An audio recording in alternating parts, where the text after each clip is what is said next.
Welcome back to Frugal Outdoors. Today we're going to start a project. What I have here is a car dolly. I picked it up really cheap. I only paid $100 for it. It has a lot of work that needs to be done.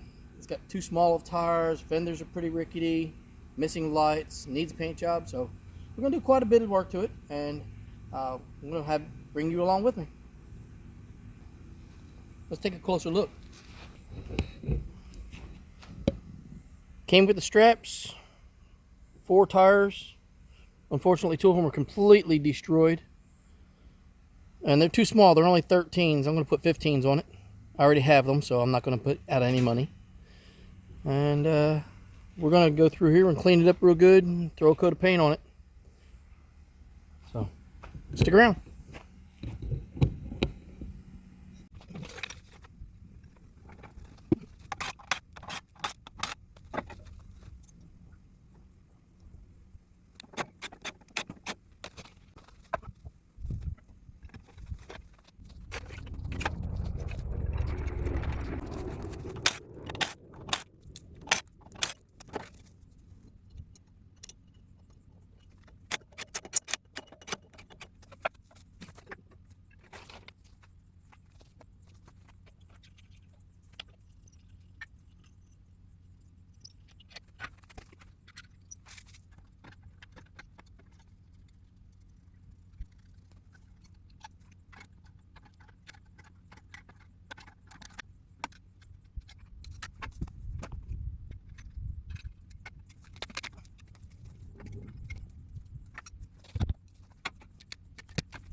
Well, there we go. We got a lot of work done on this little car dolly, and come with me and we'll do a walk around and we'll go over the things we did.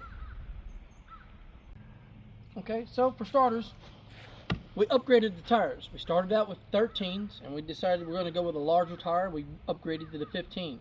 Didn't spend any money, already had the tires on an old travel trailer, RV, and we put them on the dolly. We also had to raise the fenders up in order to give us clearance because they were set for the 13s. We added some steel, raised it up, welded it together, and they're good and solid. So you come on around here, you notice the large tires. We had 4 13s, now we have the 4 15s. Right here, this upper section, we completely removed it, cleaned it all up, painted in between the two of them, greased it, put it all back together, bolted it down, and painted the whole thing. We got a good coat of paint all over everything, top and bottom. Come on around here. Of course, I did a little bit of accent paints here, a couple of things on the catches here, added a few things, and then we painted up the safety chains also. Over here, you saw I cut off the old jack. The old jack was not working at all. It was a disaster. So I had an old jack that was on the tongues from when I brought my mobile home into place. I stuck them back off on the side of the property, but the jacks are in good shape, so I took one of those jacks, and then I took some parts from the other jack, modified this one, welded it to the bracket, and added it to it. It's probably not going to be used much, but it's there in case I need it. It'll fold out of the way if I want it to, but I like the way it sits upright like this, so we're going to leave it like that for now. I upgraded the tire racks. They're solid, welded in place real good. That way I don't have to worry about them rattling going down the highway and falling off. Got one up here, one up here, oh, one down here. The crank, it was all bound up real bad. The wire was stuck on itself and I couldn't move it. So we finally got that pulled out of place. And it was also broken. So we added a pulley and then a return and then a hook to put on here. That way it's a pulley system. If you know, turn 2 cables, distribute the weight over 2 cables, it makes it easier. Also, we added a light system. The light system is magnetic. You can pull those lights off and put them on the vehicle at the back. So we only need 1 set of lights for the whole system. While we're driving down the road with just the dolly, these lights will be on the fenders. When you put your vehicle on there, we take them off of here, take the excess wire that is in this lock and lock, which is bolted in place. The tape is just a reinsurance so the lid doesn't blow off in the wind. That's a lock and lock. Anyway, the excess wire is in there. We could take the lights off the fenders, the excess wire, move the lights to the back of whatever vehicle we're hauling, and then we'll still continue to use the same lights. When we're done, we'll put them back into place, throw the zip ties back on there. Easy way to switch them up. We also have the cables that came with it. We're not going to leave the cables on the dolly so they don't go flapping around in the wind. So we put them in a bag and we'll store them in the back of the vehicle. So there we have it. We spent approximately 20 hours on this. Very little money. The only money I spent on it was the purchase of the dolly and the lights. I spent $35 on the lights. Oh yes, I also spent $12 on grease. So very little money. We have a real good car dolly, and we're going to take it out for a test drive here in a little while, and if we have any problems, we'll be back and talk about it. Thanks for joining me. Please like and subscribe and share with your friends. If you enjoyed this build all the way to the end, thank you. Hit that like button. See you next time.